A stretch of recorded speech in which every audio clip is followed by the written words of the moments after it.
more bacon, anyone? Yarp. Not for me. I'm still not hungry. Oh, come on now. You don't want to travel on an empty stomach, do you?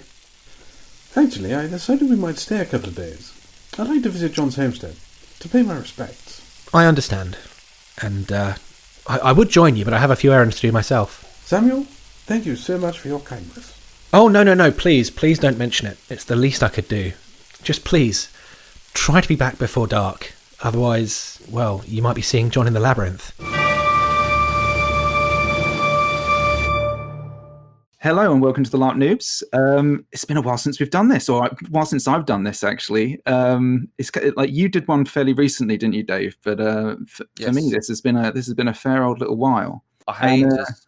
Yeah, quite a long one. And today we're joined by someone who've actually recorded a sort of YouTube episode with, Merlyn. Hi, this is my first one ever. I haven't done one of these in forever.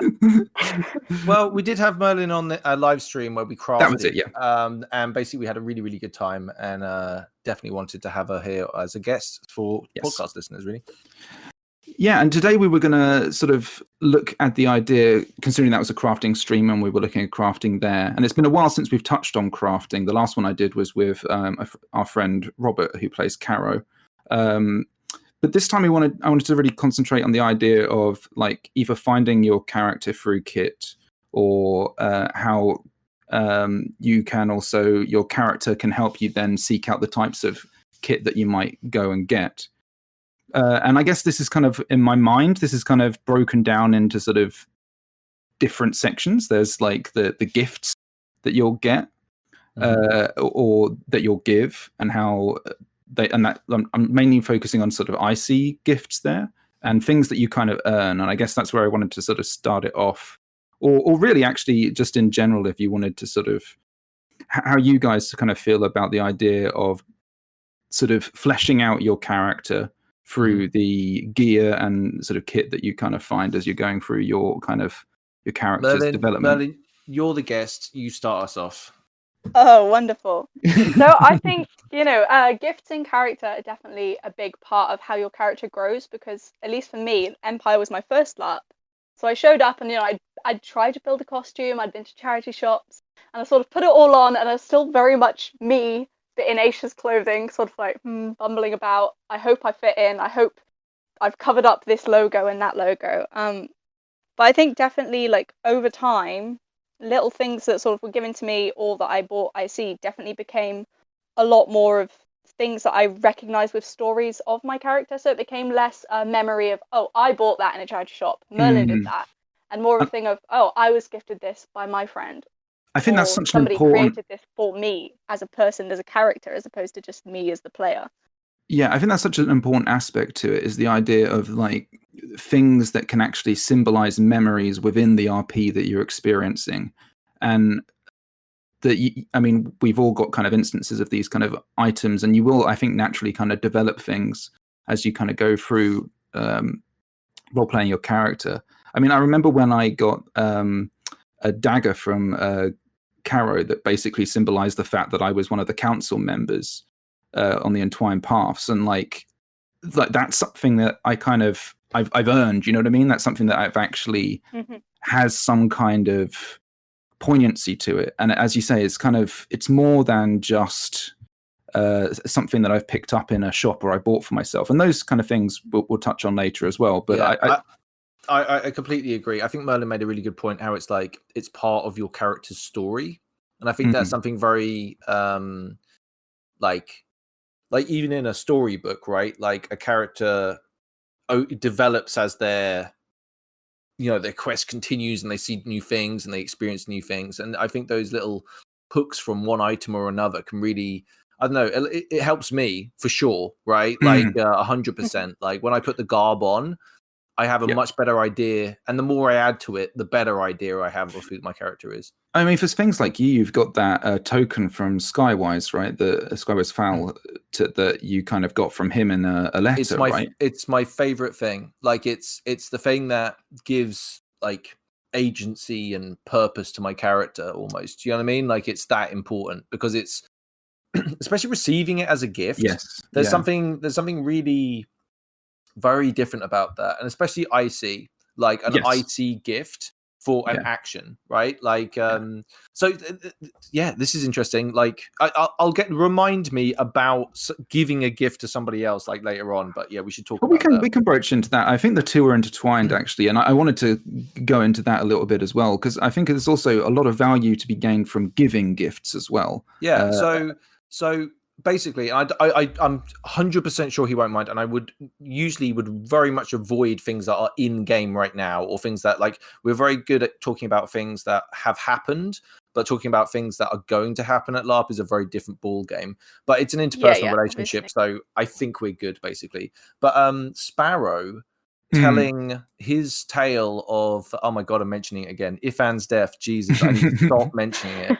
But which was my old character. So the I would like to do something, and not just do something, but give something to him that is a representation of the appreciation of our striding towards him as a fellow that we like, respect, and thank for his gift of story, which made the character live on past his death. It's the best thing. So I'm really stumped. I really like the idea of crafting something. That's the thing that I keep on falling back on. I feel like buying something and just giving it to someone, it's not as meaningful as it would be if I had actually put my hands to work and my imagination and created something specifically for him.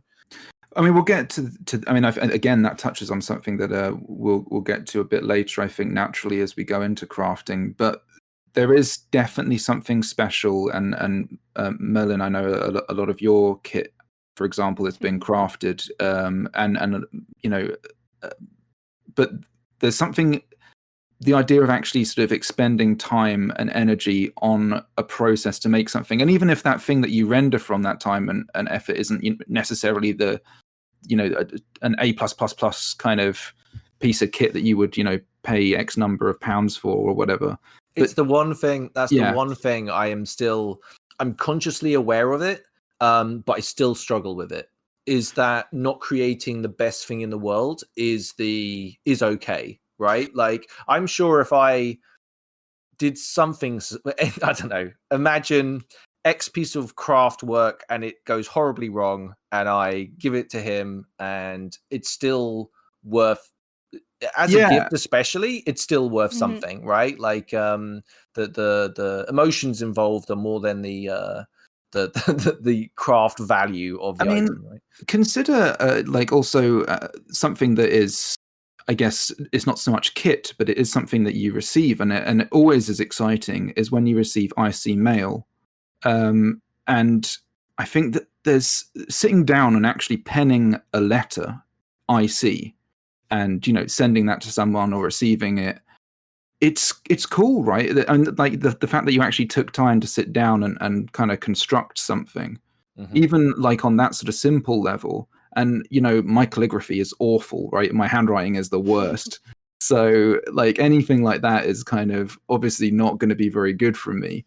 But yeah, it's kind of, what I mean? You're doing yourself a disservice. It's very good. That's, I think that's a prime example of what I'm talking about. Is this, I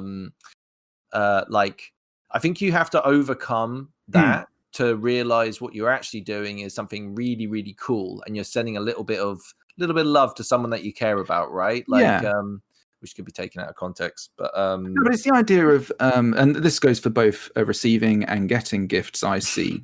Sorry.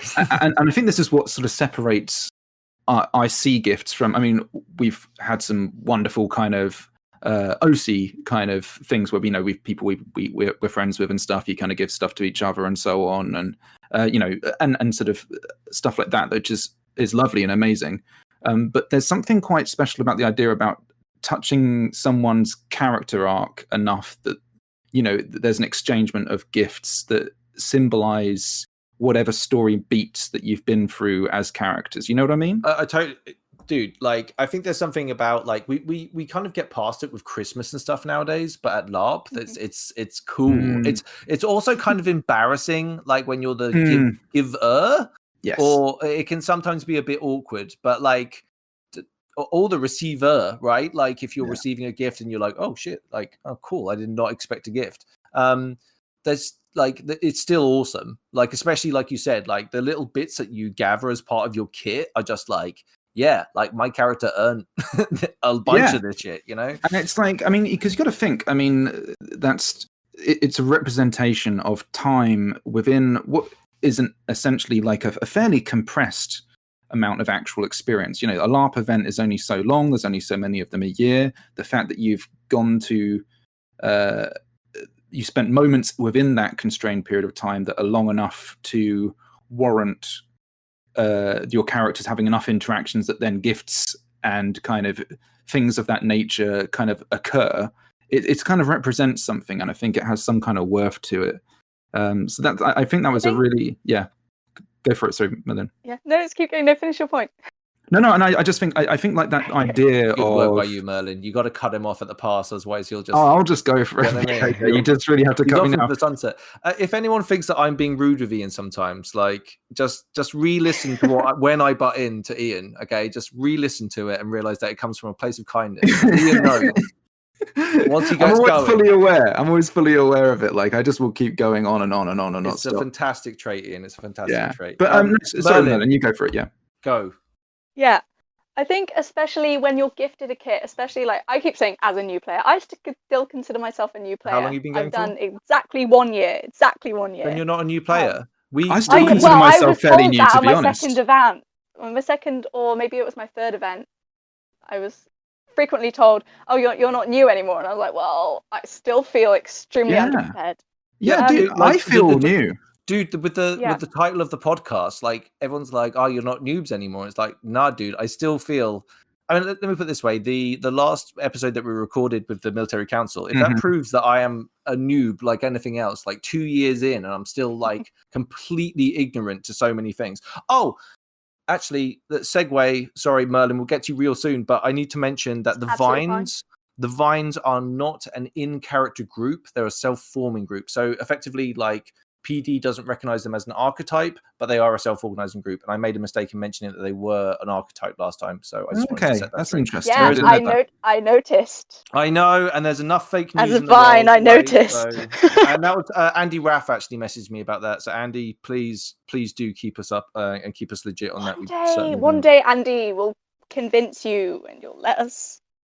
I actually, to be honest, I didn't realize that was. I honestly didn't know that was the case. But no, I mean, I think that's it's definitely worth being caught on that. We might have touted that before. So me and Ian have spoken about it in private before. Maybe we just misunderstood. 100%. Yeah.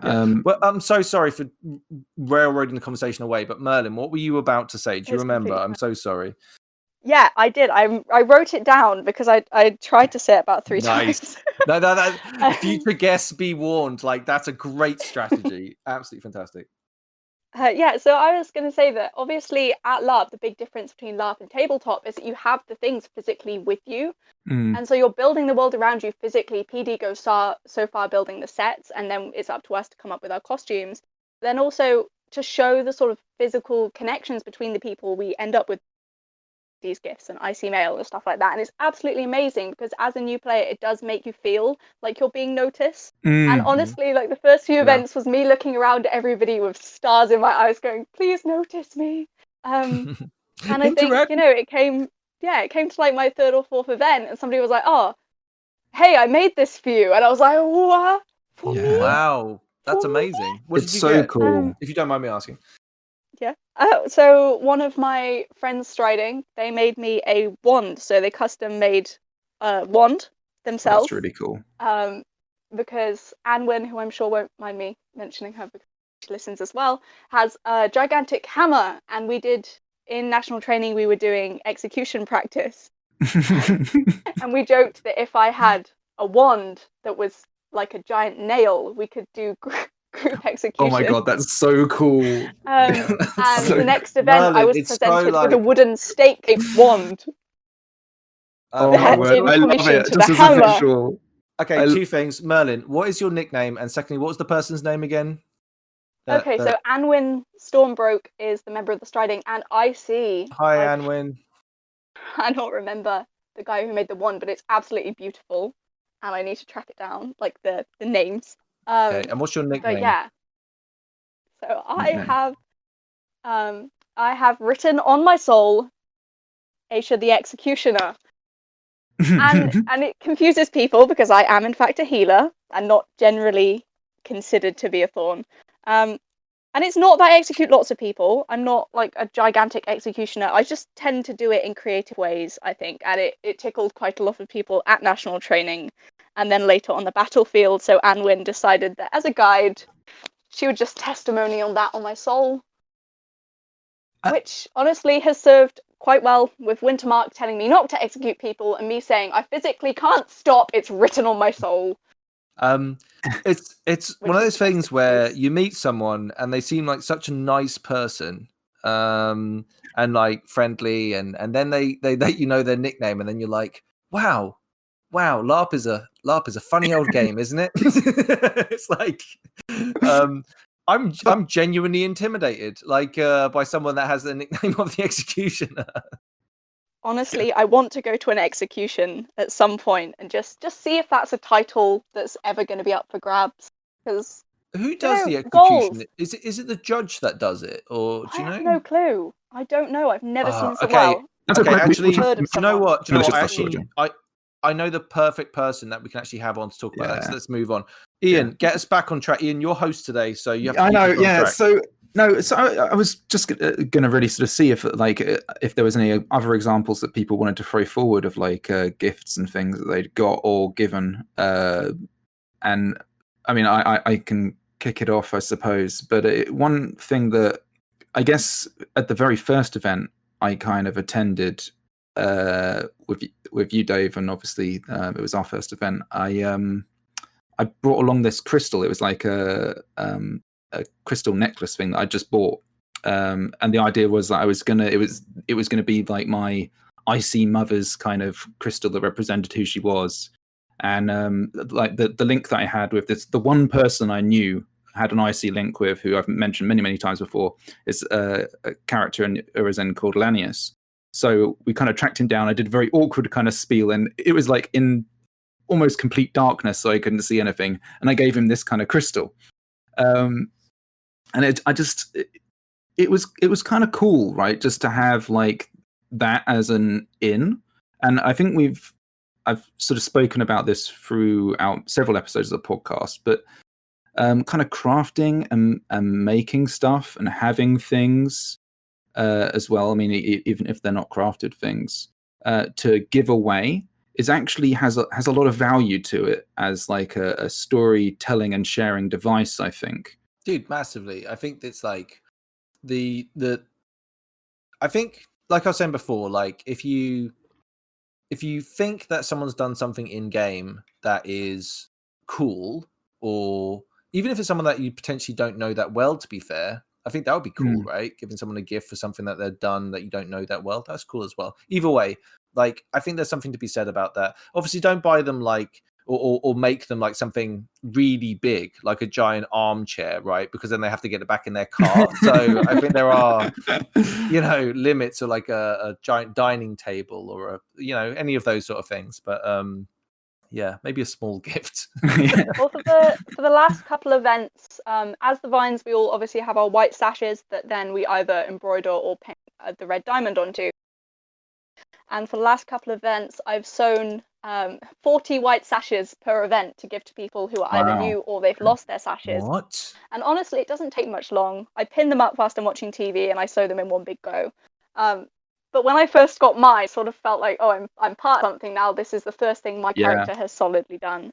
So it was really nice to be able to hand those out to new players. Is that for a vine, or what does the white sash mean?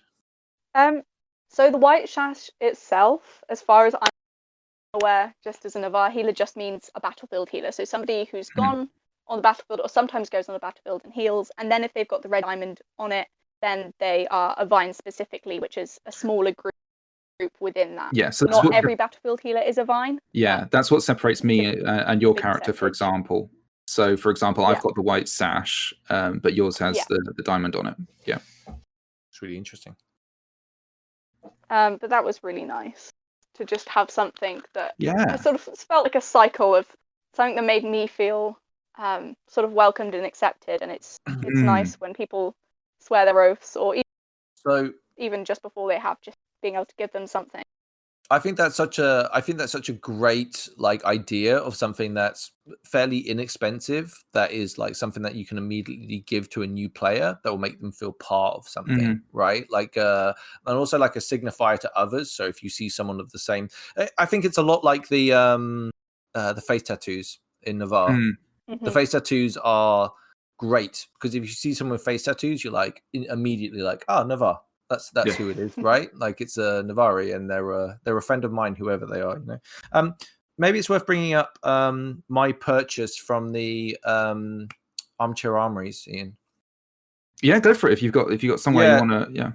So basically, we have a banner, which is a group of stridings and steadings that form together to form a larger collective called the Entwined Paths, and I thought it would be a really cool idea to try and get some pendants done or some pins done, you know?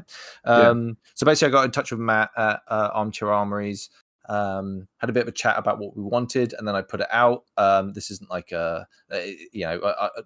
everyone put money in, right, to try and get the amount, which was, when you come as a group, was very inexpensive for what you're actually getting. And so I have like a whole bunch of these. They're like, how do you describe them? And they're like thorn bushes in a. Is it? So it's essentially, because it's actually based off the design that we have for our flag, essentially, or our sort of symbol, which is essentially these kind of. Imagine like a kind of a Celtic knot, which is they're like thorns as well, aren't they? Yeah, sort of like.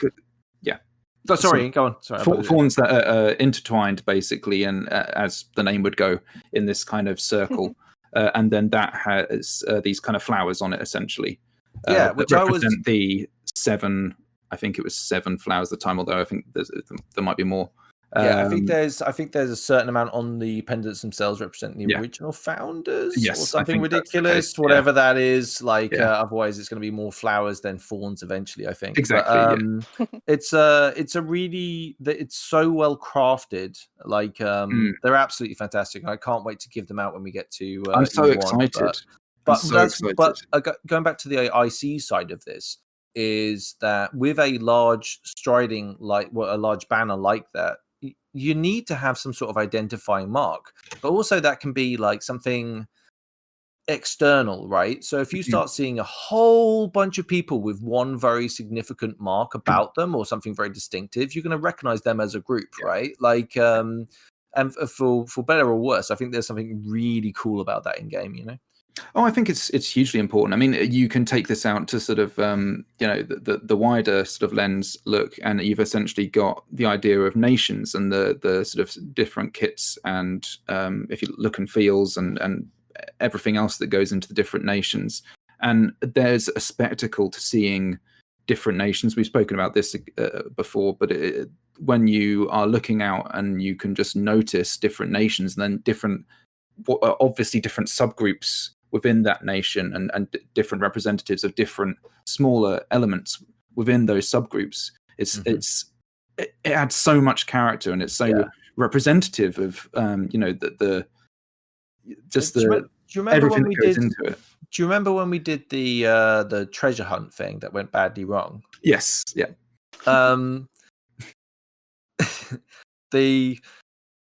Basically, we were running around trying to look for. I think there were bits of they were tied ribbon, on, weren't they? They were ribbon tied on. So you had to go and look at people's kit like really closely, and like really look people up and down. And I think there's like that was a great like early lesson about. You can tell a lot about a character by the personal items that they represent themselves by, and I think there's something really cool about like. When you start to build up these items, right? Like, Ian, what would you say are some of the items that you have on? If you're going to look at Talus, right? What things about Talus's kit represent him as a character? Do you think? Well, I mean, my kit's changed a fair bit. I was going to touch on this a bit later because I think there's a really interesting sort of shift that happens. And and I think you kind of touched on this briefly, Merlyn, in the beginning, actually, this idea of the vision you have when you walk into your first event with your whatever items that you've been able to basically kind of bring together to represent your character on the field, and then where your character goes from there.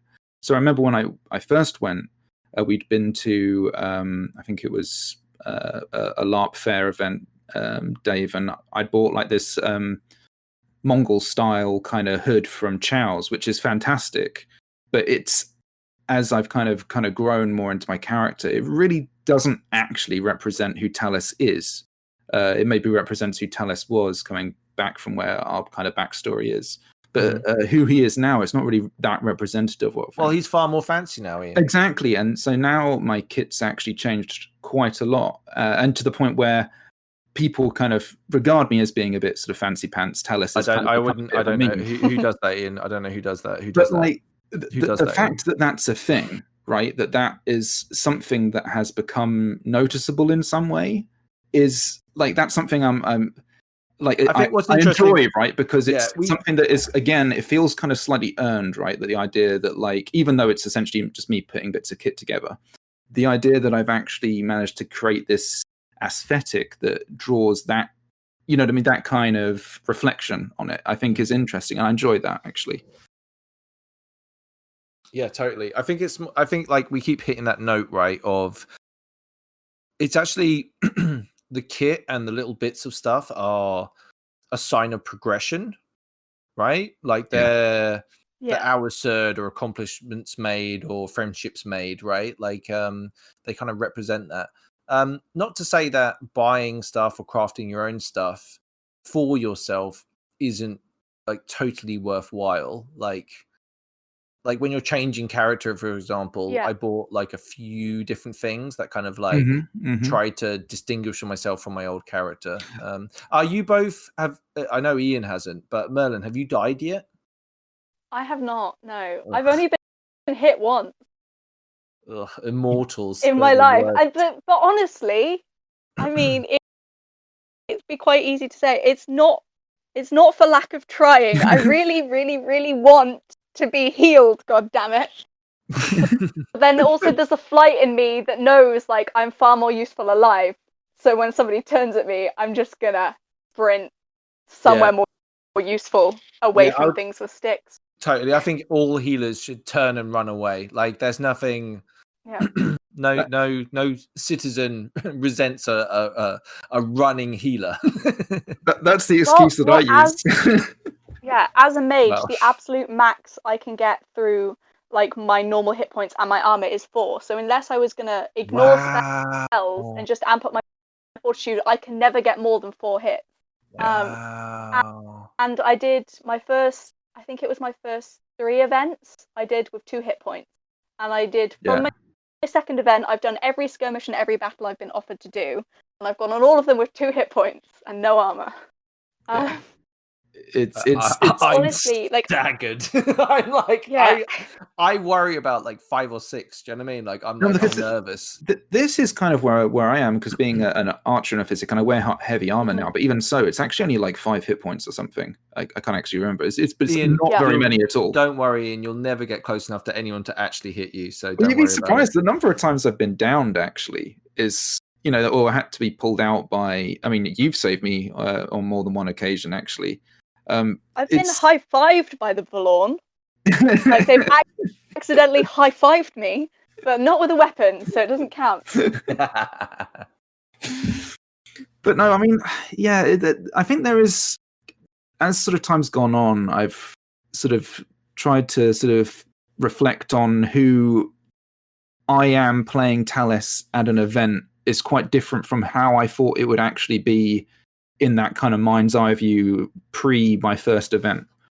And that has then made me sort of think much more about how I want to represent the character that I've grown into. And that's meant things like making a sash, for example. It's sort of like meeting someone for the first time, where you think, you know, this is the first version of the which is kind of what you're planning as the player playing the character. And then bit by bit, you sort of work out, well, that bit of their personality doesn't really work. I don't like playing that. I really wish I could do a bit of that.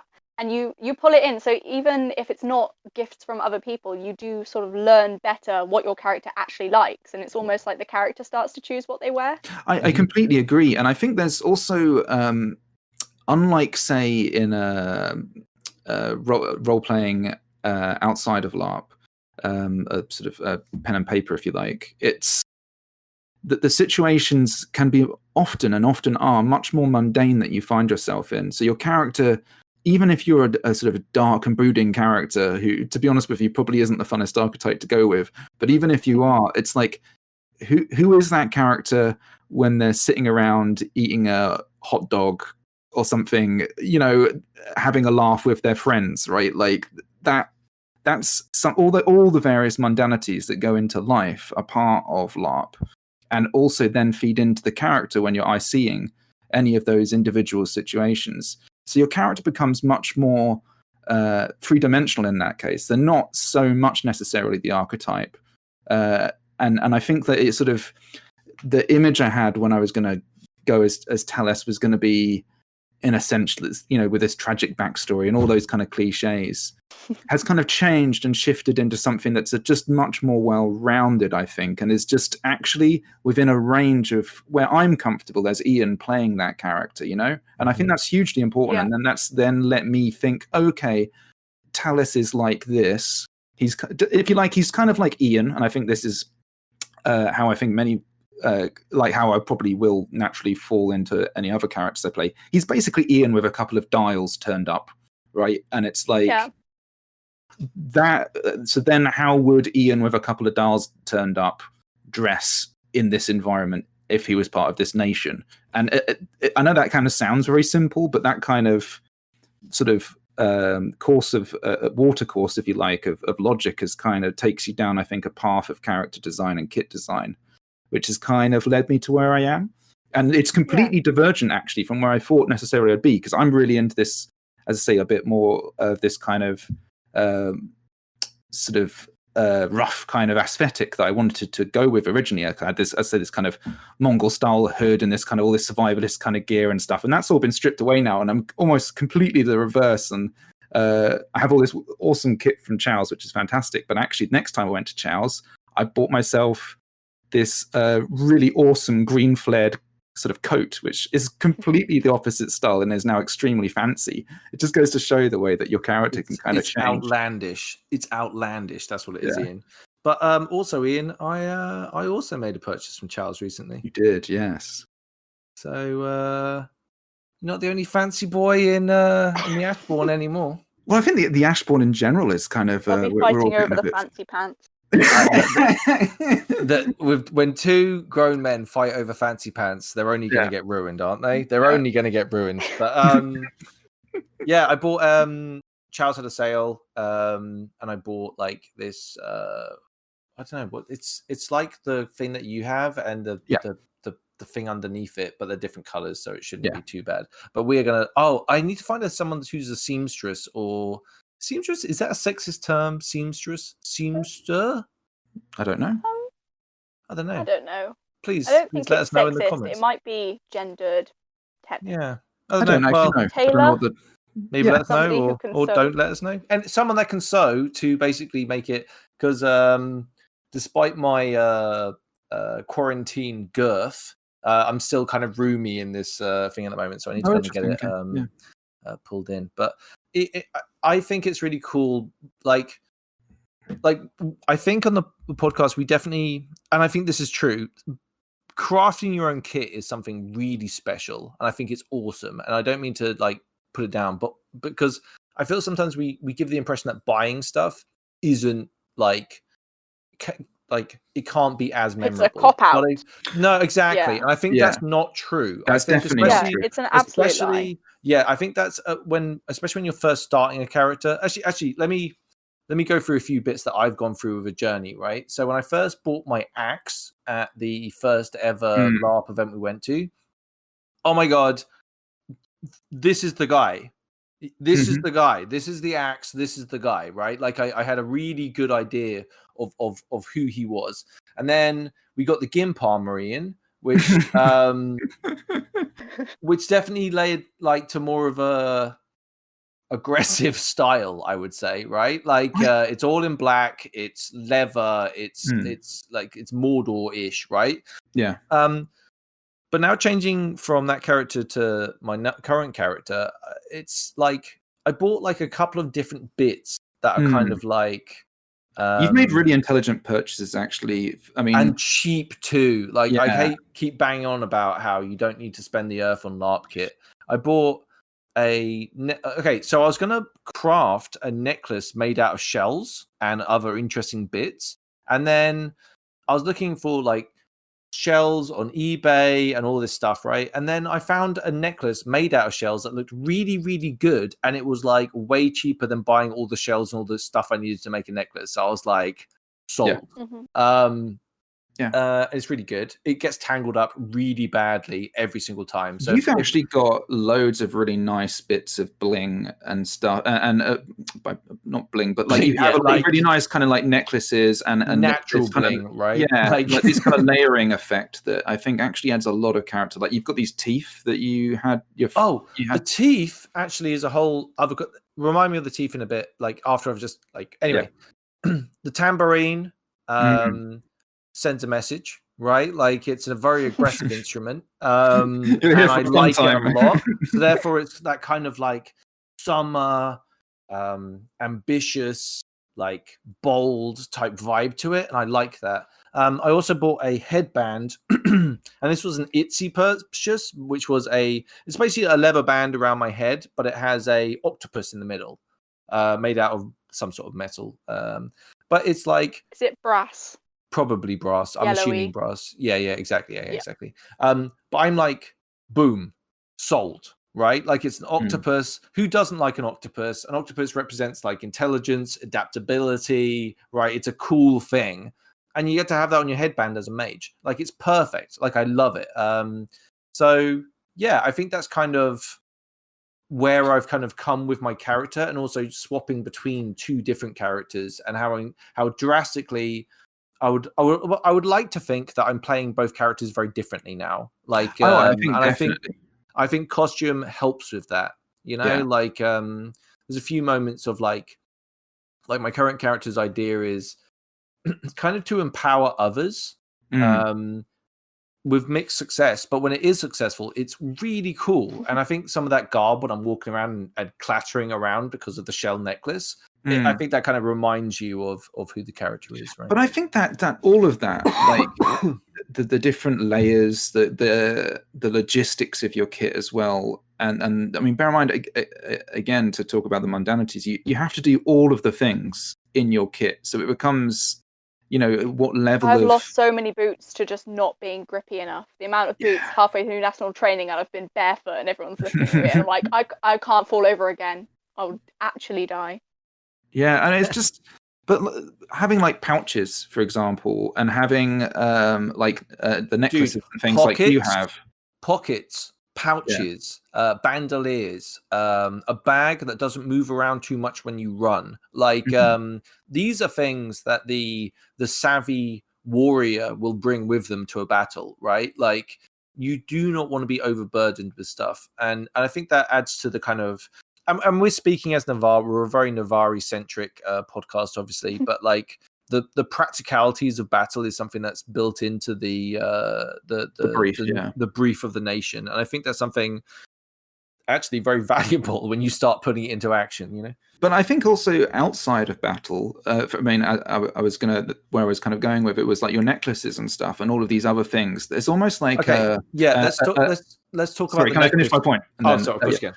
Sorry, and it was like it adds like this kind of auditory kind of element to it. Actually, you were talking about sort of walking around Jangalong. There is actually something like when I walk along, I have a wooden mug that is at my side, and I basically chucked in some OC money to help fund the fireball that we have in the middle of the sort of the central pit area, and as a result of that, I got this little necklace thing which has this little symbol, and I have that wrapped around my mug, and just while I'm walking along, this thing is constantly like just tapping, just like little tunk, tunk, tunk, tunk, tunk against this wooden mug that I have at my side.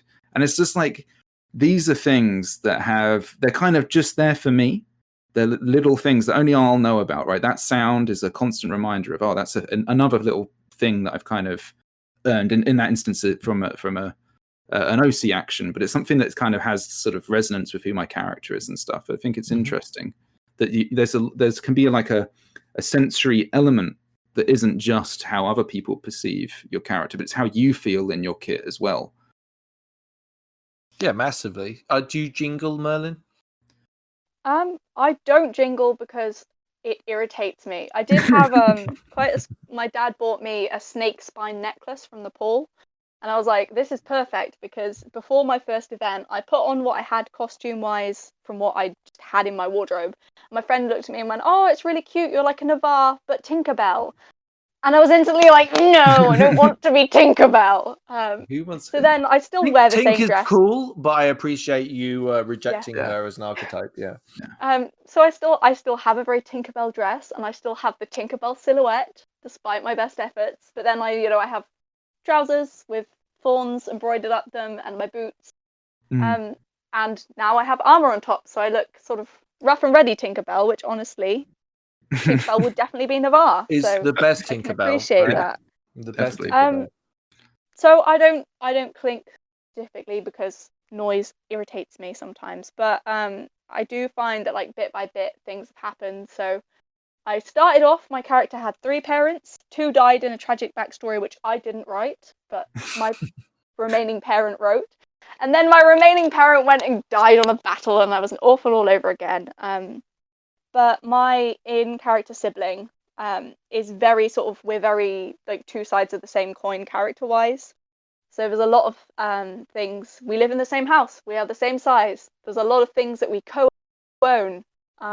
And so it comes to who is the sort of more rough and ready side, being me, and then the more put together, very annoyed by my antics, Clement. But I think bit by bit, things definitely built up. So as I said, shoes have been an issue for me, things that I can grip in, things that I can run about on wet leaves with. 100%. And then also, when it gets dark, I go night blind, so I can literally see nothing from the start of Songs and Stories onward. Barely anything. You're not alone in that. You're not quite scary. But like bit by bit, I've got things. So I have a glowing crystal, which is in my pocket, but then it also has a tie on the inside of my trousers, so that if needs being, I can tie it to my shin, and it can be by my feet, so I can actually see as I walk. That is actually smart, because I have body slammed too many people into mud, and I'm so sorry. I fairly unapologetically have a crafted kind of flashlight, basically, and I'm quite happy using that, especially when it gets to that time of night, right? Especially after a couple of Chardonnays, you can sometimes find yourself walking through uneven terrain. Well, if it rains and it all turns to mud, I think and I mean, footwear is a whole other topic, but basically your safety and your comfort is number one. And at all times, like whatever's happening at any point in LARP, you can always lift your hand up and say, help, I'm far too drunk and in bushes, could someone come get me?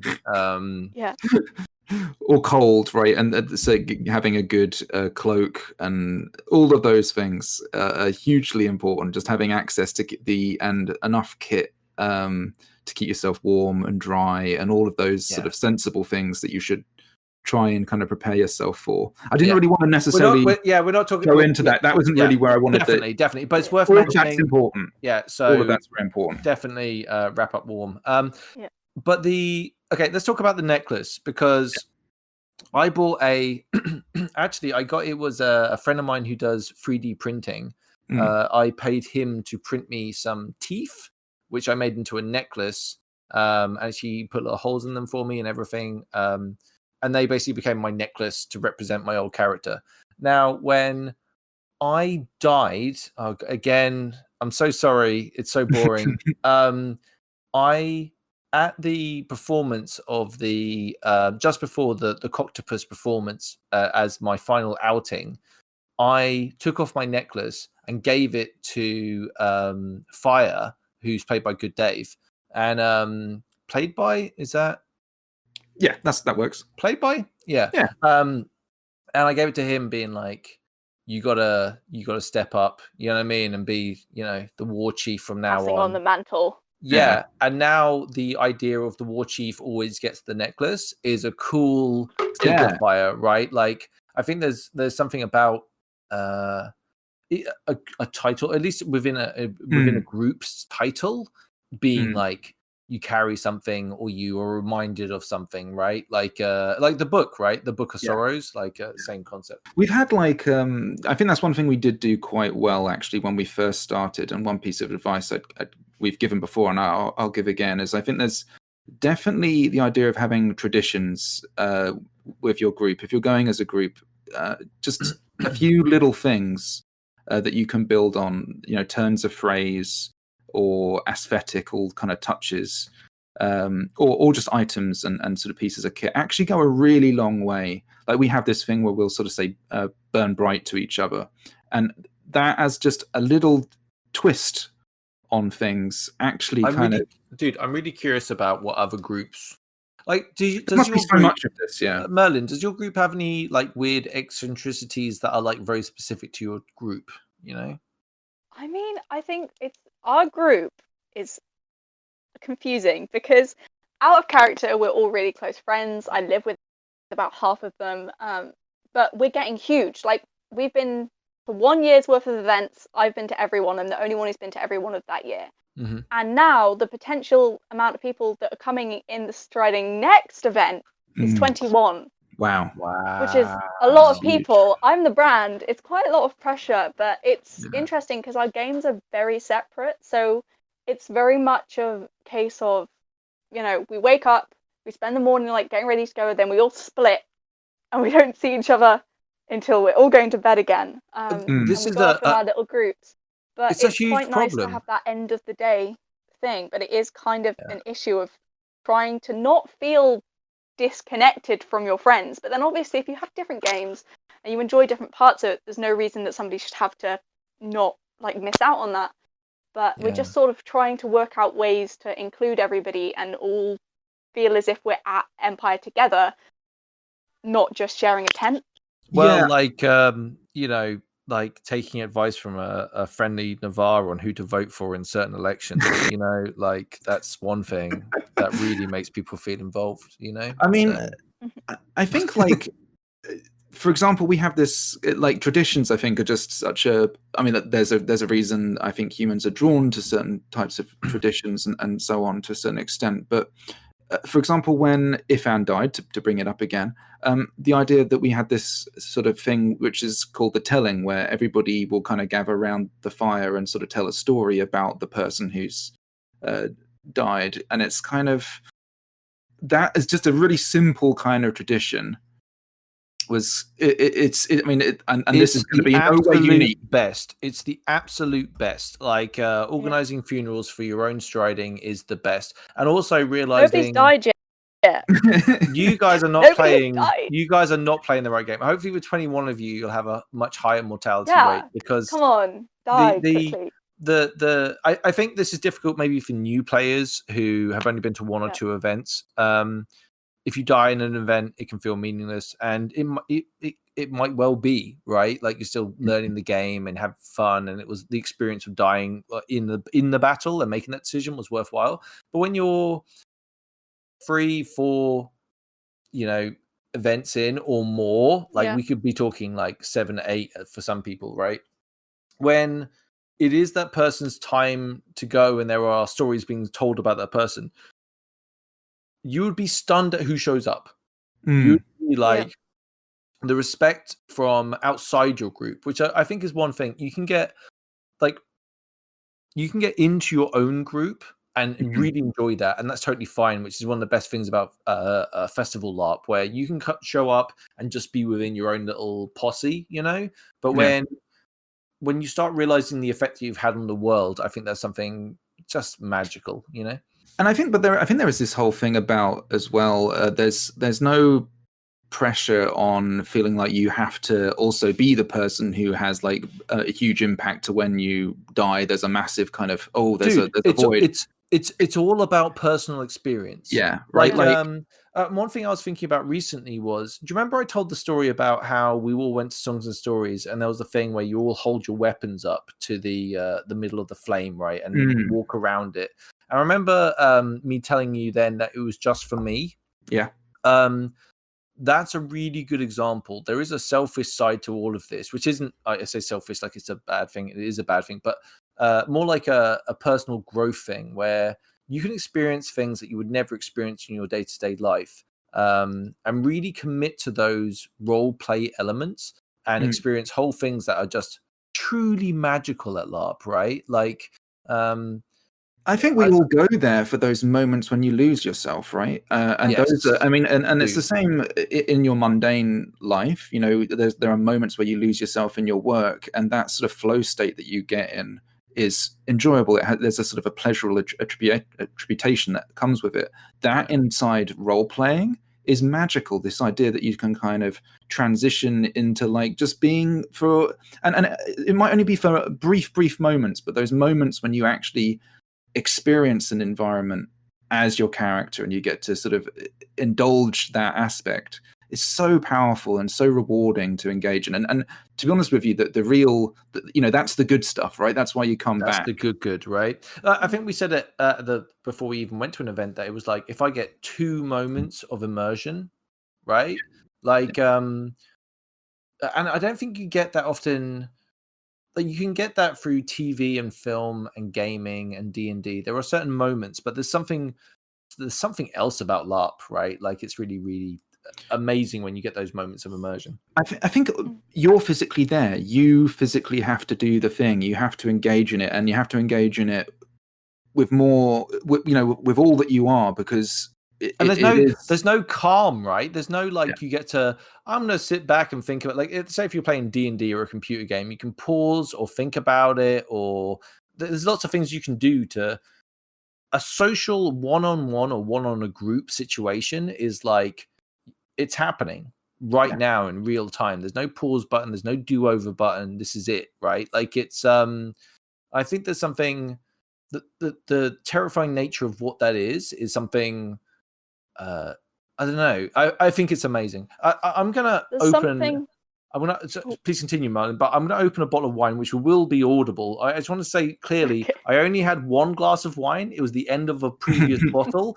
It's not like I've drunk 2 bottles of red right now. Okay, so here we go. Right, cool. Merlyn, please continue. Okay. I was just gonna say that I think that what you're saying about immersion is quite important, because there's something to be said for not overthinking, but definitely thinking into things. Because sometimes there's going to be moments where the immersion is very almost there and you just need to tip yourself over the side. So my first event, I didn't do the one battle as my character. I monstered, but I didn't do the main battle. And I was stood by the gate and I watched Navarre line up, and I watched the people who I'd literally just met, my familiar faces, walk through the gate, and I was like, oh, this feels quite emotional. And then I just sort of, in my head, I was like, these are real people and they might never come back. And I just burst into floods of tears, because the people who I'd only just met with my only familiar faces might not return. And obviously you can snap yourself out of it and go, well, most people can, and if you can't, be careful with yourself. But they can go, they'll all come back. But then there's something to be said for giving yourself the sort of permission to be immersed in it, because it was very difficult for me to begin with, to not feel silly, be like, it is okay to cry for these people, because everybody else around you is in that same belief that there are people who may never come back. And a really lovely druggie and medic came up and said, get some food in you, dry your tears, they'll come home when they're ready. And I was just great. So good. And it was absolutely amazing. And that was the moment where I was like, yeah, no, I'm coming back. Legend, my word. Legend veteran, whoever that was. Like, really good. Shout out to that person. That's solid. And I think we haven't really discussed it much, but bleed is something that it's a really complicated thing. I think that's worth a whole other thing. But like, just to touch on it briefly, like, bleed is basically when role playing bleeds into your own personal life and can sometimes have very strong emotional reactions. I think like bleed is kind of potentially part of what makes LARP so good, but it has to be managed. I think bursting into It's definitely a tears. double-edged sword. It Yes, can be good or bad. yes. Yeah. I find it very therapeutic as a mirror to myself, like if that makes sense. Mhm. And sometimes it can be quite cathartic to. It is quite cathartic to role play and sometimes have, for me anyway, and I think this is very different for different people, but for me personally, I really enjoy pushing up to the edge of who I am and what my experiences are, and experience something quite personal to me in a context that's manageable and has distance, and really fall into it and enjoy it, right? Like, I think in role playing in general, I like my RP to go places, right? I like the idea of that I will give myself permission to allow my RP to take me on journeys, and I think as long as you're self-aware enough of where you should set yourself those kind of limitations and things, and the ways you want to that you should need to be sort of aware. But if you're kind of aware of those kind of risks, the rewards are just so huge, and the ability to just explore and examine different aspects, it's such a huge part of it. And I think that really is why we keep coming back, just because to double down on what you just said, though, allowing yourself permission is a big part of this. I think you can often be caught up in and I'm a huge sort of victim of this in my own life. This idea of just constantly being nervous, right, in social situations, and I, I'm not a socially confident person. I'm fairly introverted in a lot of settings, but I've noticed through going to LARP that it has helped me sort of grow a little bit. I mean, it's not like overnight I become some kind of oratory kind of like powerhouse or whatever, but like there's the idea that I can go somewhere and I can actually deliver a speech and people will listen to me, right? At like the council, I can be like one of the main speakers at it, and like that has some kind of weight, and that I can go to a place where people are maybe just generally interested in who I am and what I'm doing. Like, obviously, that in your personal life that your friends and stuff are all interested in those kind of things. But I think it's please, I think the idea of having that as an exploratory avenue for yourself is just hugely beneficial. I think it's more like I'll go back to it again. Allowing yourself to give yourself permission to do something. I think there's a lot of stuff to do with. We're getting very sidetracked here, and you're supposed to be the host, by the way. But when you allow yourself permission to maybe stretch out of the role that potentially you give yourself in life, right? Like, so we all write ourselves a narrative of who we are, right? And I think one thing about you is that maybe you wrote yourself the narrative that you weren't a confident, sociable person. And that's not the Ian I know, right? And that's one thing that's great about LARP, that it potentially allows a person to unlock sides of their personality through game, right? There are stuff that you can have aspirations to or an aim to do in part of this game. And in order to achieve those things, you have to push your boundaries, right? And I think that's something like so great about LARP, that you get to maybe question that self-portrait of yourself.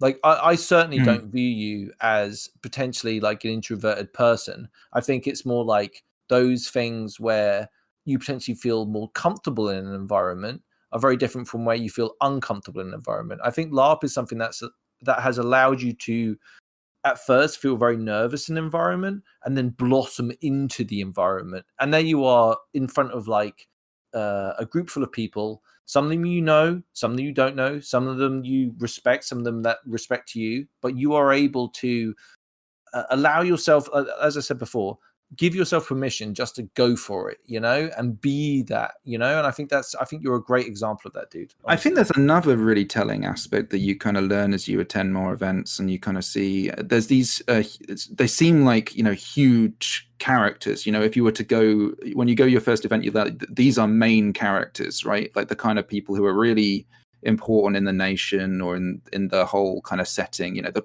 people that stand out. And as you go more, you get to know them and stuff, and you realize that everybody is nervous, right? And everybody gets nervous in different ways. And I think that was a huge element for you, right? When you kind of, you went to an event and you kind of discovered that in certain situations, you weren't, you'd seen yourself in one way, and then there's a few things you didn't pursue in the way that you maybe expected yourself to. And then you came back and kind of, and then did those things. And I think that was a hugely rewarding thing for you to engage. Massively rewarding. Speaking of which, like, we went into a whole bunch of this stuff in an episode that we recorded with Justin Talisman. Talisman? Yes. Who is a very he's a really influential Navarre player. Unfortunately, we lost that episode due to poor sound quality. But I think we went into that where, like, Justin is a huge force in Navarre. His personality stretches out, like, charisma for days. Like, he's just a really great dude. And like, but one of the things that we touched on in that was, and we all spoke about it in a very personal way, but like, maybe not feeling that way while you're doing it, but the effect you can have on other people by doing it, right? Like by faking it until you make it, right? Like, there's something really great about LARP where you can just get on up there, put a brave face on, and really enhance other people's experience. Yeah, having a crack. And everyone wants it to succeed, right? I think that's the really cool thing about LARP. And I think, although all of this, by the way, sounds like it's very off topic, I think what this really touches on is the fact that kit and character are actually so interlinked in the way that they inform each other.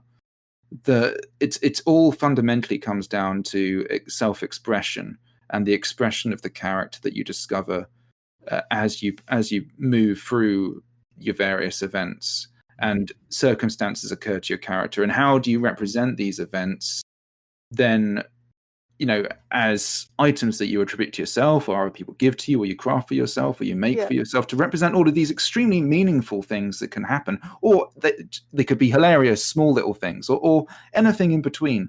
But all of these things can kind of just feed back in to memories, LARP memories, and the way they come to me as I'm walking around my mundane life can just bring so much pleasure. Occasionally, just all of us.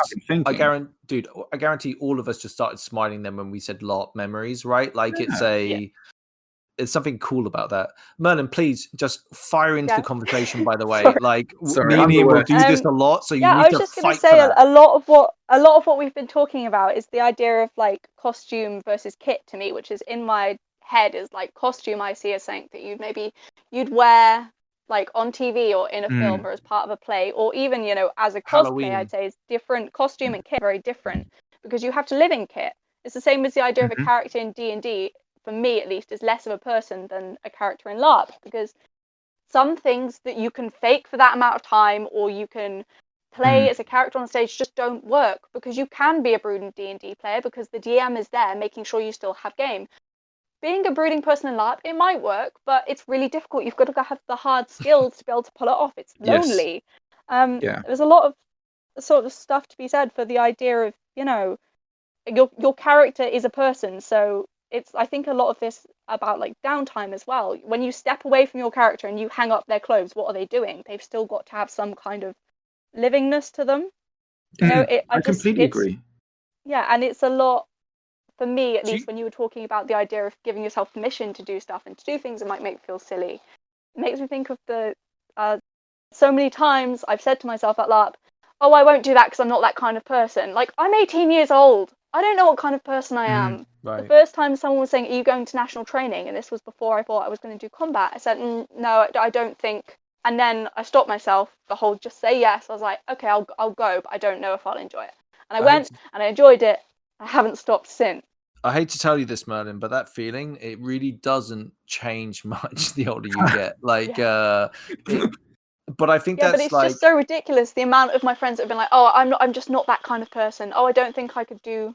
The amount of people who've gone to LARP that I've taken to LARP that have said, "Oh, I mean, I'll go because you seem so passionate about it, but I won't like it because I'm not that kind of person."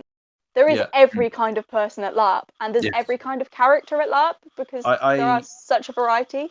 I totally, dude, like preach. I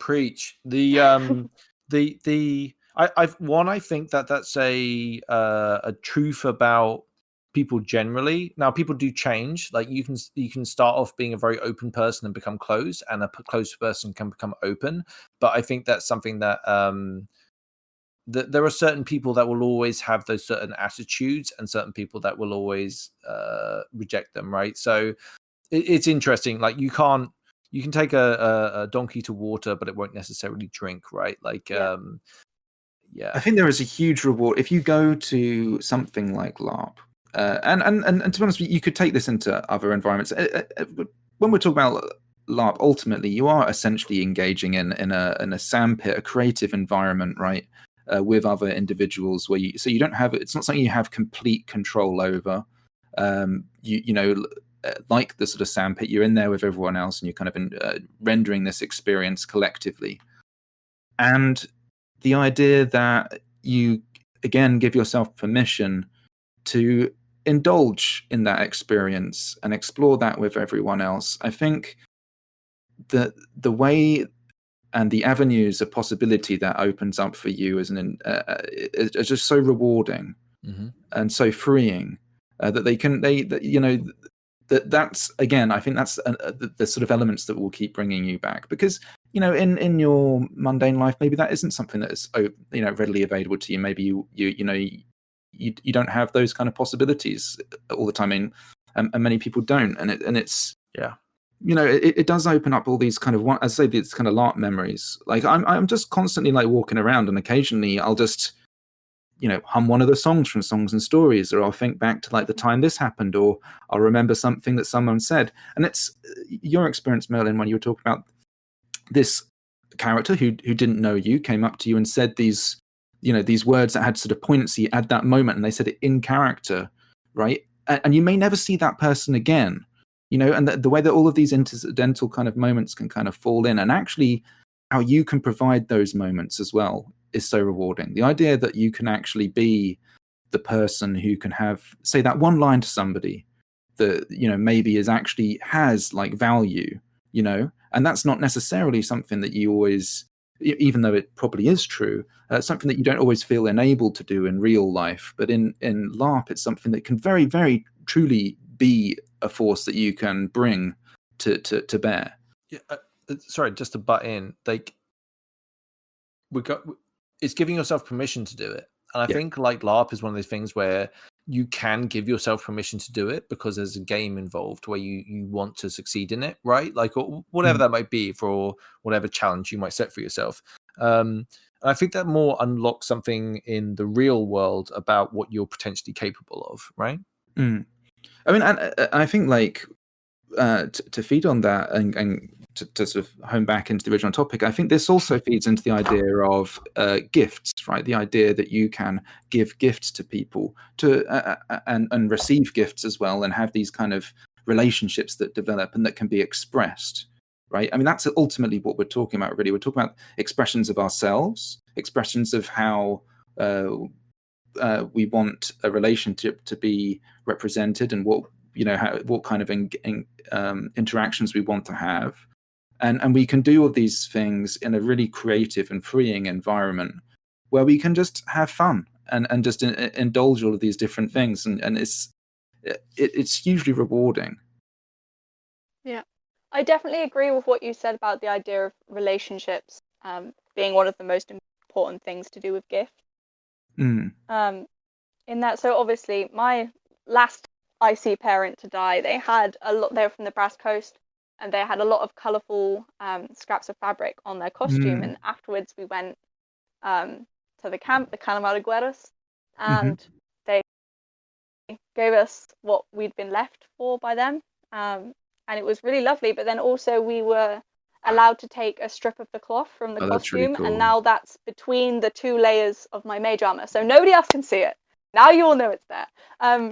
But I have a part of their old costume in between, and it's those little things. Yes. Obviously, like when you first begin, you don't know where you want to add them, and that's fine. But over time, I find for me, the bits of my costume I'm the most proud of are things that people will probably never notice, that you can't see, or like embroidery that's hidden under another layer of clothing. Just bit by bit by bit, it builds up the story of the person you are and the character you're wearing, and it makes things feel more real. Because for me, the biggest issue I have with immersion isn't when I'm talking to people. I mean, I do feel a bit silly to begin with, and I feel worried that I'm going to embarrass myself, but there's that person to build off and to feel like you're not in control, but in the image, you're there, you're part of it. But then as soon as I'm walking to somewhere on my own, I get that very aware of me, Merlyn, as a person, and just to sort of have more of your character and more of the game almost woven into the clothes you're wearing keeps you in it a little bit. Really especially helps. for I really me. love that. I think that's such a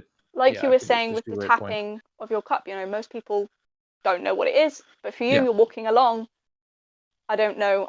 I'm acting. No, as if I know that what is to do in your literally brain, why but I it's have it something like can that. keep you in it a little bit. Yeah, that's literally why I have it like that. I have purposely wrapped this medallion essentially so it taps against the cup, just so it literally serves as a rhythmic reminder of this is me. When I've got it on, I'm in character, and it makes a noise that even when I'm walking on my own, having, and you're constantly walking on your own, generally from one meeting to another meeting to, whatever it is you're doing, you've gone to the loo, you've come back, all those kind of things.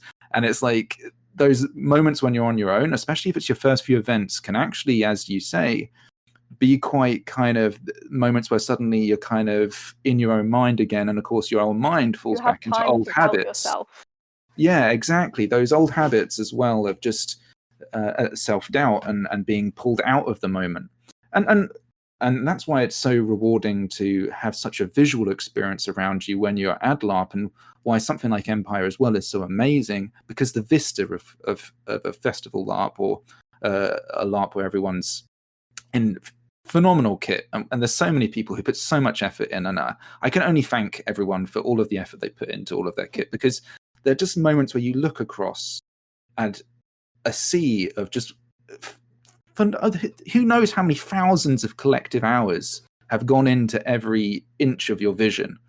It's so captivating. And so those kind of treats, those visual treats that are just around you all the time, can really just be such an assistance to sort of keeping you in the moment. And that's trying to cherish that. But again, having these things yourself that you can have for you is so valuable and so rewarding. And the fact that these things are often essentially avatars of memory, of experiences that you've earned and had and shared, it's just hugely rewarding. And I'm constantly like, my mind outside LARP is constantly getting drawn back into those moments where I'm just like, yeah, that's a happy time, right? There's so many happy times where I can just be drawn back into those kind of LARP events and those LARP experiences. And sometimes they're literally things that I'm almost like a camera, right? Almost like a film crew looking at things. Seeing Dave as Ifan around that fireball, he's in a moment, and he's just said in this very podcast, it was for him. But it was also for me, because I'm there on the outside of the circle looking in, seeing my best friend playing this character, experiencing that moment, and it's a captivating experience, right? Something where you're just like, yeah, that is just like, how often do you really get to see the people you love experiencing awesome experiences that you can tell are bringing them something, and that in itself is rewarding. It's so hugely meaningful to have visions like that are etched into my memory that I'll carry with me for all time. And that's what LARP brings. All of these times where I get to share it with all of these incredible people who I'm fortunate enough to experience life with. And then we can have this kind of collective tapestry that we can build of memory and experience and crafting and kit and everything that's gone into it, right? That we've all put effort in, and it's effort sort of spent and rewarded through our shared experience. It's so magical. Ian, that was lovely. But I think that's got to be a record. Mega monologue. Nah, Ian, that's incredibly sweet, man. I do appreciate that. It's yeah. I mean, the experiences we have at LARP can be, formative and life changing, right? And I think like Merlyn, you coming in at such an early age is something that I would. I don't know. I think it would be so great if I discovered LARP earlier.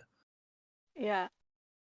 I don't know. It's strange because there's a lot of LARP that I just see in my life because I've been really lucky with my life experiences, and a lot of time, like especially around the fire at Songs and Stories, it is akin to other parts of my life, but the difference is honestly my whole year is based around the Empire calendar at this point. The first thing I do at the beginning of the new year is I'm like, okay, work, I'm sorry, but you can't have me for this weekend, this weekend, this weekend, or that weekend, and it's non-negotiable. I think we're all in that boat to a certain extent. Like, it's funny when we first went, and when like our first few events, and we were, we honestly didn't know what to expect really, and we thought, at worst, right, it's going to be like a fun experience that we share. But now I'm waiting to get those dates for the events, and I'm just straight away writing them in the diary, the work diary, because as you say, they're non-negotiable. And it's funny how it's expanded as well, because it used to just literally be the days, and now it's like, well, actually, I kind of really want the Thursday. I really want that Thursday as well, and you got to get that. It would be good if we had the Wednesday, so I could pack without stressing. And a Wednesday, I would go for a Wednesday. I'll definitely have to investigate the shower block more if I went on a Wednesday. But going on Thursday is phenomenal, right? Like, so good. Yeah. Well, Ian. Yes. Sorry. Do you have anything else to talk about when it comes to crafting you? Well, actually, I was going to then. We should actually try and rein this massively back in. If you guys can bear to do a bit more, and just is like, obviously we've been going through the whole COVID experience and the big break that's brought. So there's been time for crafting, and I'm speaking for myself. There's also been time not to craft as well. And to both think about LARP and to be productive and unproductive in so many different ways. Is there anything that you guys have been working on or working towards or looking forward to work on as you move into sort of where we're going to be in the future with your characters? Well, yes, I have quite a lot of things. Yeah. So I've finished my third iteration of Mage Armor. Okay. Because the first one was good. The first one was the one that you saw me make on the stream. It was okay. It was okay. But the shape wasn't quite right. It's a bit flat. It's a bit wide for me. I'm too small for it, basically. Anyway, so hopefully somebody in the Vines will want that, but it's not the Vines diamond on it. So there we go. Gifting kit. I've also made a Mage Armor that is a fizz rep of a magical item. So hopefully I can be a little less squishy and have to run away slightly less often. So that's exciting. And then the third one I finished, which is very similar to the first one, but obviously a different design, because if I do gift the first one to someone else, I don't want them to feel like they're forced into having matching kit with me. And then also we finally have designed our Striding logo after 4 events without one. And what's the basic sort of shape and gist of it? So it's a half moon of sort of tangly. One side goes into vines for us and like the less combat-y side, and the other side goes into thorns for our thorns. And we've got a ribbon of like magic / potion looking liquid woven through it for our alchemists. That's really cool. And it's braided in the middle because obviously with the new Hearth magic update we wanted some of the braidingness. And then we really wanted something in the middle that sort of symbolized freedom, because our group was mostly founded by ex-slaves. So we're thinking sounds like heresy to me.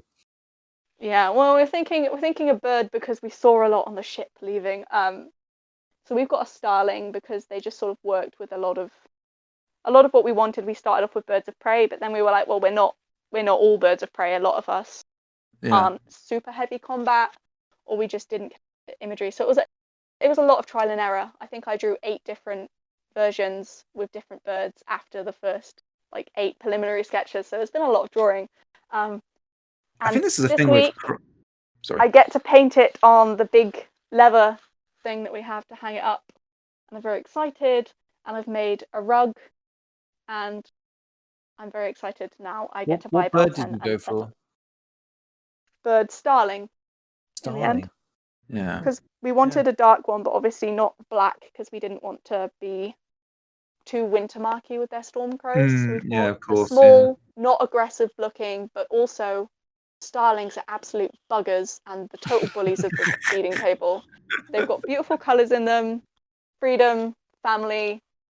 We're just, So it's a Yeah. start. That sounds There's great.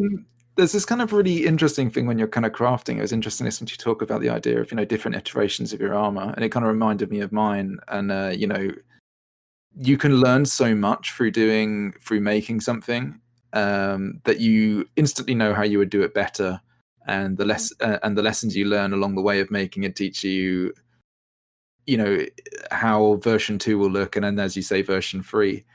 Like, I remember my first armor was just so like pants compared to what I have now, and even now, like my current armor, I'm tempted to kind of like take it apart again and redo it in quite a few ways. It's just finding the time and stuff to do it. We started in earnest making my Lamlar armor. We even did it on the stream. Yeah, That is sitting in a bag in the corner of my room, like not doing anything right it's a now. big job, like, though. It's a big. Yeah, but it's like I think there's something to be said about quarantine. Yeah. Like It's so difficult. it's so difficult. Yeah. I have the feeling like as soon as an event gets, like, we know there's an event, right? Yeah. E1 is on this date. This is when it's happening.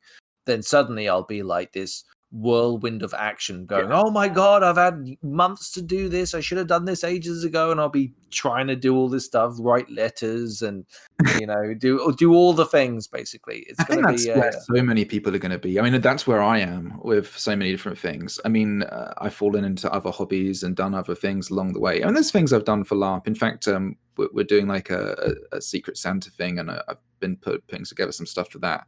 But it's a LARP Christmas Santa for LARP content creators, which is a weird group for us to be. I was going to say, if it's Empire-wise, that sounds quite heretical. I don't think. No, it's people from the States. It's people from all over, basically. So we're involved in that.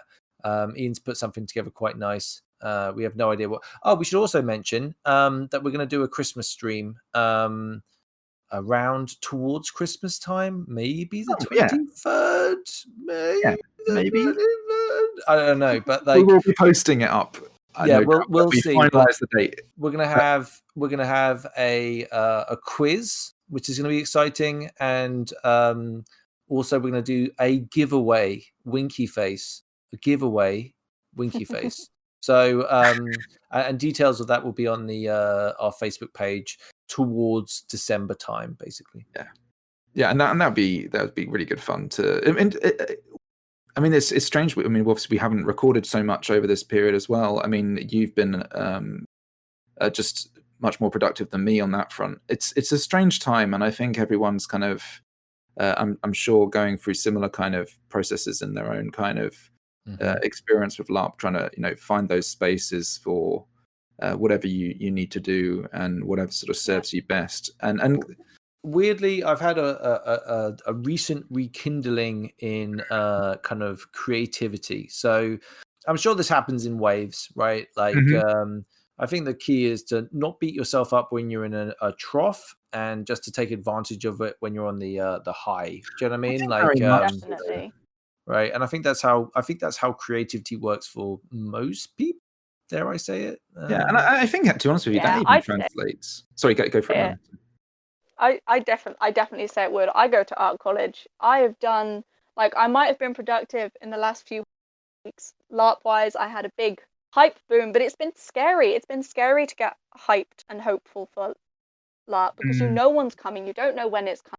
And it is scary. I feel like I'm going to jinx it. It feels like the new kit curse times 100. I've got new kit, and it's been sat there for months, and it's missed a whole year, and it's been ready for so long, and so much expectation is piling up on it. That I think when the next event is announced, I'll be overjoyed, but I'll be quite scared. I think it'll feel like going for the first event again because it's going to be different. Yeah. Um, I think that's. Do you know what? I think that's I think that's a really great point about being potentially scared about going to the first event. If you're not, then fair enough. But I'm sure there are plenty of people out there listening to this that are like, "Yep."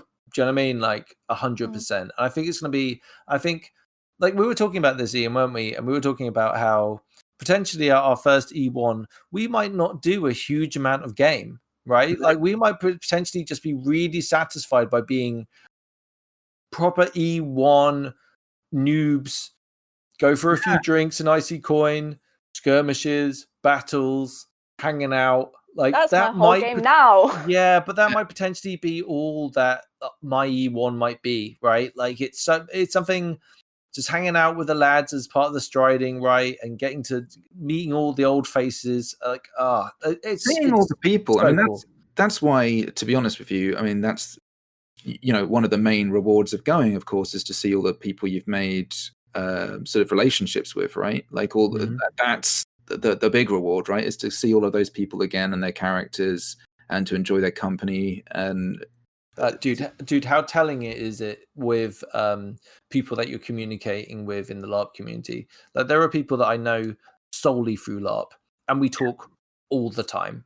You know what I mean? Like it's just it may not even be about LARP nowadays, right? No. Like you can build some really strong friendships through going to these things with really kind of like with unexpected friends, I would say. You know, people that like you would never really bump into or get to know, but LARP is this great vehicle to be like, well, we both have loads in common that aren't necessarily surface value, and we'll make a really good friendship out of it, you know? Yeah. Definitely. Well, I guess it kind of went off on quite a few tangents throughout the episode, but hopefully... Ian, are you saying that an episode hosted by you went a little bit on tangents? Hey, I'm not sure I want to take full responsibility for it. I think it was a shared experience where we all kind of saw... It was Ian, I'm not going to argue. It was a shared experience, that's for sure. I just worry about, like, Merlyn. I feel like we're going to have you on again. It's or another stream maybe. We'll sort something out. I mean, by the way, I think our stream that we had, it's on our YouTube channel, and it's also, I think it's still on Twitch, which is Dave the LARPer is what I've been streaming on.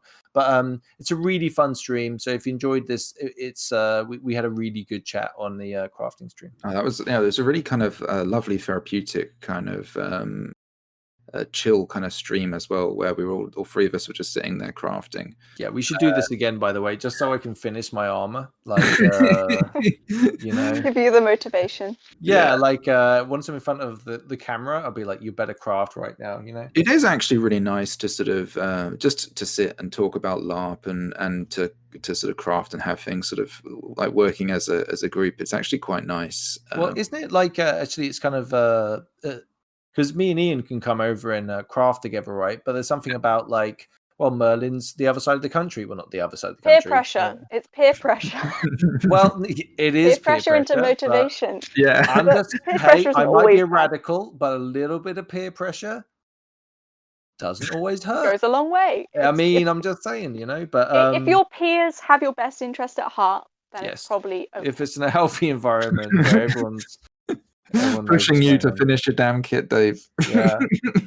I want to be, I would love to be like wearing my new Lamlar armor, you know, you put it on, E1, let's go, you know, like I think that could be really fun, you know, like something recently about when you managed to get the previous episode, which listeners may have listened to at this point, out about the idea, there's just the reward of finishing a project. And I finished. that was on my personal Facebook page where I said there's no, it's fine. It's fine. It's like basically I said like there's very few feelings in life that are better than finishing a project, and I mean that genuinely. Every time we get an episode out, it really means like it's a great feeling. Like and seeing people download it and listen to it, it's really cool. Like we really like doing it. So occasionally we take a bit of a break here and there through lots of reasons. But like, I don't know, like we tried to record episodes. It's tough. It's really tough trying to find people with good audio equipment and like not have too many technical issues and all the rest of it. So you know, it is what it is, but definitely getting an episode out feels awesome. So if you're getting to the end of this episode, and just thank you very much for listening to it, really. Yeah, and staying with us and staying on those crazy little pathways that we've kind of navigated that were way off topic. I had all of these things written down, and maybe we'll come back and talk about them in some other capacity some other time. But we'll come up with another title, and then we'll just have Merlyn on again, basically. Yeah. I think it has been interesting going into all of this, and I think it would be something that'd be nice to sort of touch on in some other capacity. And I'm sure we'll explore it in other ways. Ian, zero regrets about the conversation we just had. It was good. Really it's really nice to talk about this with you guys, and kind of like it's nice to get a bit of camaraderie over this time period. So it's good, man. It's really good. Yeah, it's been every time I get a big Empire hype, and I'll go on my Facebook and like click on somebody I know from Empire and be like, I miss you. Not to be weird, but I really miss you. Yeah, it's true. It's so true, actually. I can't wait to fight you as a monster. Oh man, I managed to actually finish my new monstering kit as well. I mean, that's been one of the things that I did manage to achieve over the whole break, was to get my monstering armor sort of done and you say all that stuff productive, right? But I've done a lot. I did a lot early on, right? This is the thing. I think there's I think it's funny. I was talking to a friend of mine, and I was talking about like projects that I had on the go at the moment. I was just like, man, I haven't done this, and I haven't done this, and I really want to do this. And I wish this was, going ahead the way I wanted it to.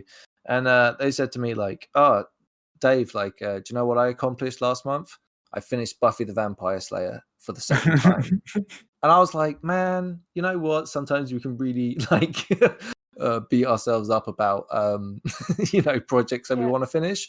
But let's give ourselves a break and enjoy the little victories as they come, right? I think you can give yourself permission to have a break as well. I think that's the whole part of the lesson, to be honest with you. The world's falling apart. I mean, if there's a time to take a little break on yourself for having creative projects, I think once you once you get back into a creative project, it can be really cathartic. So, and that's waiting for you if you're not there now. But if you are there now, get on it. Work tomorrow, work today, like do it 20 minutes, just give it a little go, It's really good. Just sitting down and doing this was really nice, like, to be honest. Honestly, anything small that gets you started and makes you feel like you've done absolutely a tiny little bit, even if it's just 1% more than nothing, is really impressive. Because I've had a struggle with art college, especially the pressure of doing creative things for my academics, deadlines, and then also trying to do creative things for enjoyment. It's difficult. It's difficult. We were quarantined from college, and I've just spent a week doing not much, lots of cleaning and cooking for people, and honestly, it's been great. Yeah. Might get complained to on Monday, but it's been great. And I think you need to look after yourself, because otherwise you form the sort of negative connotations with the thing that you actually really enjoy doing. You're going to struggle to enjoy it as much in the future forever. Yeah. So it's better to have a couple of unproductive weeks than never enjoy the thing again. Yeah, I'm looking at right now. I bought for all you Games Workshop nerds, I bought Blackstone Fortress. It's a box set with loads of miniatures in it. And I've got this whole army that I've been collecting that I haven't painted. So to do it, what I've done is I literally looked up a help to paint guide on YouTube, and I'm now looking at some nudie based and primed miniatures. I'm just waiting for some paints to come in, and I'm going to start painting, right? Like really basic, not putting too much pressure on myself. I don't mind if these guys look terrible, but I'm really looking forward to that as a creative project, right? Yeah. And I think that kind of like opens the door to LARP creativity and everything else that goes along with it. So I'm excited to get back on the train, basically. Yeah, I mean, I've taken a step. I'm sort of doing some Warhammer collecting stuff as well, and I could have sworn it was only one of you that was planning on doing it, and the other was saying, "No, my bank account." No, yeah, I instantly crumbled, Merlyn. His defenses were so weak, Merlyn. He showed me them down so fast. He showed me pictures of the space robots, and I couldn't resist. I just needed to peer pressure. The only peer thing pressure I in its negative form. No, the only thing I needed to do was find the right bait. And as soon as I dangled it out there long enough, Ian he hooked onto it and like I could barely hold on to the line to bring him on the boat. You know what I mean? It was really he wanted it. Merlyn, they're Egyptian space robots with like star gods. Shush, because I am a student who is unemployed. Just shush. Just stop. It's so good. All right, we should get off topic here. So again, Merlyn, thank you so much for joining us again. We'll definitely do it again at some point. And thank you to our patrons who are long suffering at this stage. May God have mercy on your souls.